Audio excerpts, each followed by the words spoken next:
But I was, as a mother, you know, I say, and I get emotional every time, my daughter is the best thing I ever did, hands down. No matter the jobs, the accolades I got in the military, no matter the accolade, hands down. And I wanted to do it right. So it is hard to say to yourself, to admit to yourself, as much as you wanted to get it right, you didn't. So that's why it's hard, because Yeah. most mothers, I can't believe I'm crying, would give their lives and their freedom for their kids. Yeah.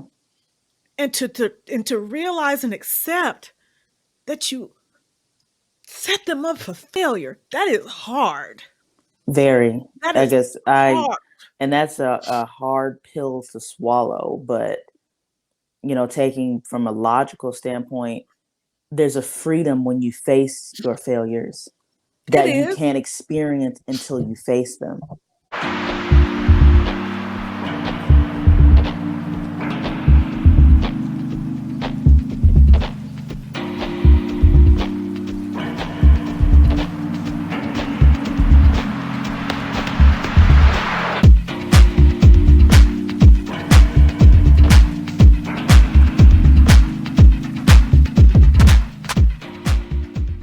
That relationships are difficult and many modern women don't have the skills to do long-term relationships. We're talking about modern women in this country, in the United States, or in Yeah, first world countries. in this country, that's all This country. country. I personally feel like we haven't been taught those skills. Your mother So, and father married? were my mother and father married? Mm-hmm. My mother and father were divorced when I was 4, and then I grew up with my stepfather. They've Okay. been married Who was supposed to, for if 50 you were years. if you were to learn those skills, who was supposed to teach My mother and my father. My father, in relation, it specifically about how to communicate with men and deal with men. My father should have taught me those skills. you? Okay. And to learn relationship skills, you're supposed to learn them from your father. And my mother and my father. Who's primary? Mother. Right. So Right. if you didn't learn it, who dropped the ball? Mother's or father? My mother. Mothers are the first teachers of their children. So even if I say, grant the argument that you weren't taught, women have always taught women of the group how to be wives and mothers. So now women are teaching women how to get jobs. The broadcast I do on Friday, Okay. So that Hmm. piece, what did you take on that thus far? Well, just analyzing poor little baby. I felt so bad for her because she's coming into realization of something that she didn't want to deal with. Like, dang, it is my mom's fault. like, and realizing that at her age is probably like, well, shoot, like I don't want to blame my mom though because she raised me. But it's one of those things that it's just what it is. If you don't know how to be a wife, it is your mom's fault in the sense that you're supposed to learn from her first. Now, I don't know if you're hearing that. Do you hear an echo? Is that No, what I I'm don't. hearing? Okay, It's I guess you. it's just at my end. Okay. Um, but yeah, that's just part of it. So what he said is correct because if you don't know how to be a wife and how you as a woman need to communicate with a man, it is on the mother because communication styles come from us. We're the storytellers in the relationship. Men generally are like A to B. Like we're like A and then we go to C and then we go back to B. Then we go, reference F and then go back to the main. Like that's just, we kind of go around. like, so because we do that, we have to learn how to translate our language into a way a man will understand. But you aren't going to learn that from a man, because a man communicates A to B. He doesn't communicate like you. So anything that he's telling you is great when you get older, maybe. But as you're trying to learn to communicate with a man, it's not really going to help too much because you don't even know how to communicate that well yourself. So, with that said, can you see that when she said my mother, Hmm. that was a question mark? So It that was a meant that question mark. because she wasn't Yes. sure. It was more so like she was hesitant to face that it could be. She's like, my mom? More Okay. so, like a little bit more so, like, oh, dang, it's my mom? But it's, Okay. Okay. So, and again, I understand then. So let's say, for instance, you put yourself in her place because, again, you were raised by me. So ultimately, that meant that I dropped the ball in teaching you how to deal with a man. mhm. So, what's your take on that? I mean, if is it true? Is that what you're asking? It's true. Or, I can accept that it's true. well, I mean, it's nothing necessarily to be ashamed of or anything. I think where the issue comes into play is that you can only do so much knowledge seeking at home, I guess, is really like the root of it. So it's like at some point you have to go find knowledge for yourself. So I again, when it's anything that's kind of a touchy situation, I always bring up a topic that everyone can agree on. So example, if you never, because this is another case, you never taught me about money True. ever. I didn't know about budgeting. I didn't know how much bills cost. I didn't know any of these things. True. So if I took the same mindset as you never taught me how to be a wife, so I'll just never be a wife, then I would take that same mindset. If you never taught me about money, I can never manage my money. No, it's called when you leave your home, you become an adult and you Google and you research how to budget. You watch YouTube videos on how to do these things and you learn. So it's like if it's something you desire, anything in life, being a business owner, losing weight, managing money, you get out there and you learn it, especially if you know you don't have the example of it at home. Or if the example at home isn't one you want for yourself, you go out there and find it for yourself. Okay. Because this generation, mine included, has no excuse to not become anything that they want to be. Because what he's saying, even though it's a rough way of saying it, is I've told you this, the boomer generation, your generation, has a hard time admitting their flaws when it comes to parenting, when it comes to life, relationships. They always like, whatever happened in this house stayed in this house. Whatever, you don't check me, I'm the one in authority, I'm your mama. All of that, right? Mm-hmm. But whenever someone is saying those things, it's that you should be able to call out dysfunction. If like you did something wrong to me, I should not have to deal with the abusive nature of it and just be like, oh, that's my mom. I can't tell her nothing, because all of us need to be corrected.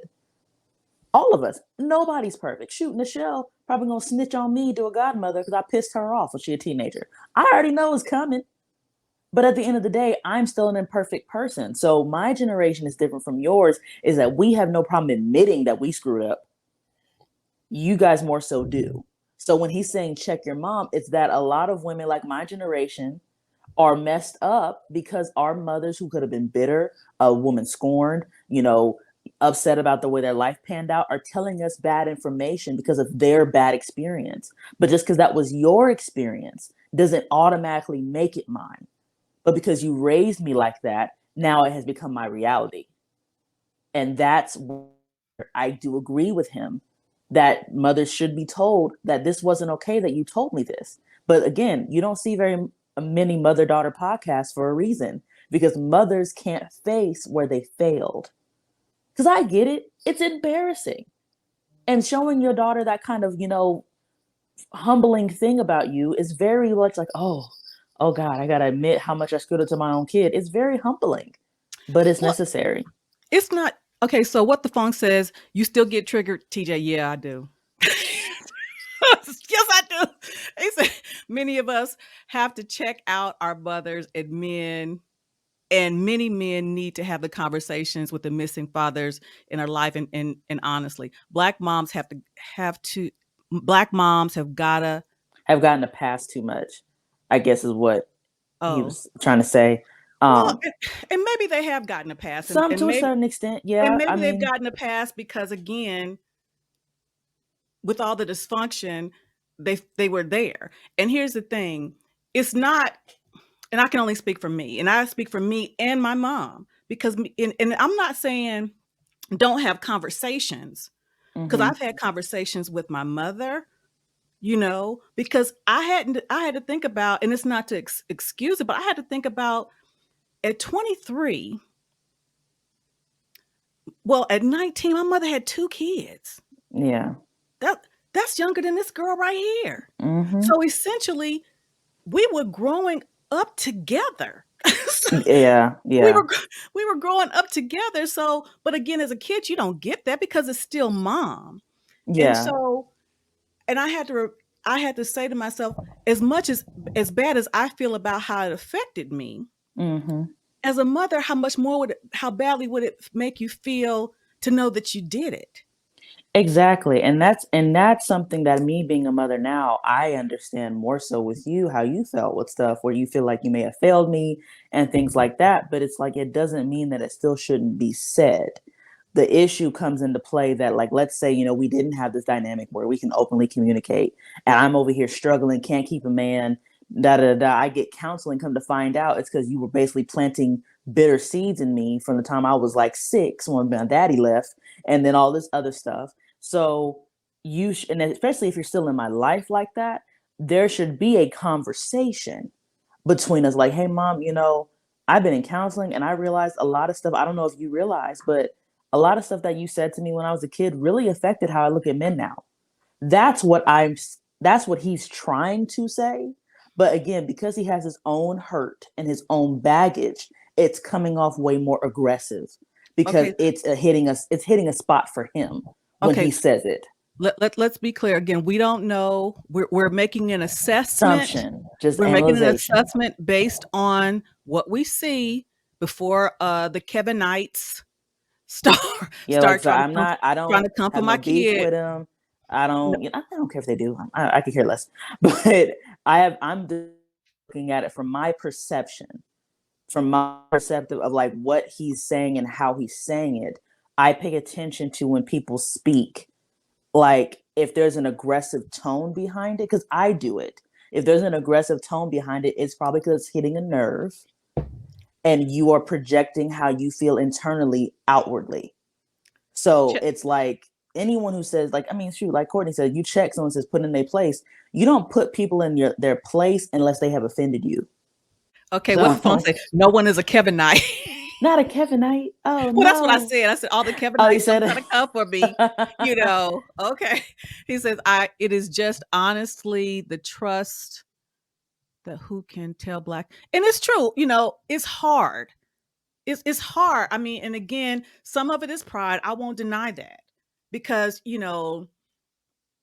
I say majority of it is pride, to be it, honest. it and Pride it is like the killer of all joy. Like seriously, it's just like pride will keep you suffering. Pride will keep you in bondage. Pride will keep you in dysfunction because you can't admit where you failed or where you thought what was right was wrong.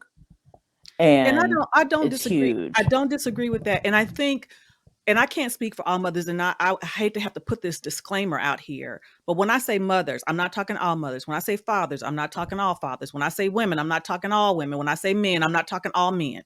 Okay. Exactly. But I was, as a mother, you know, I say, and I get emotional every time, my daughter is the best thing I ever did, hands down. No matter the jobs, the accolades I got in the military, no matter the accolade, hands down. And I wanted to do it right. So it is hard to say to yourself, to admit to yourself, as much as you wanted to get right, you didn't. So that's why it's hard, because Yeah. most mothers, I can't believe I'm crying, would give their lives and their freedom for their kids. Yeah. And to realize and accept that you set them up for failure. That is hard.